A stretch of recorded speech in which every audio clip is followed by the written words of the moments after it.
Sa mga nagtatanong kung saan pepesto po yung mga vendors ay sinisimulan na po kung saan po yung pepestohan sila dito po sa gilid po ng Quiapo.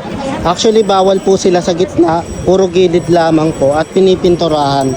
So ito yung unang pinaka number po nila. 1, 2, 3, 4. Ayan. So dito meron din po sa gilid. So nawala kasi yung mga vendors po dito. Pero wag mag-alala ay sa mga susunod na araw ay babalik din po sila. Ayan. Na mas pinaganda, mas pinaayos, malinis na Quiapo ang masasaksihan nyo sa pagbabalik po ng mga vendors po dito. Hindi naman sila mawawalan ng hanap buhay pero babalik sila sa tamang lagayan na po dyan. So pinipinturahan na po yung mga pwede nilang pestuhan pero pansamantala wala muna po sila para mas maiging malinis po agad itong Quiapo. No, nandito tayo sa gilid lang po ng Quiapo. Ayun na yung Quiapo eh.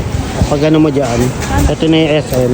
Normally kasi dito po ay maraming mga vendors pero nagulat ang lahat eh, nawala po yung vendors. Paano na raw yung hanap buhay nila, pero babalik naman po sila. Inaayos lamang po ni Yorme kung saan sila pwedeng ilagay. So ito may mga number na pinipinturahan na po ngayon.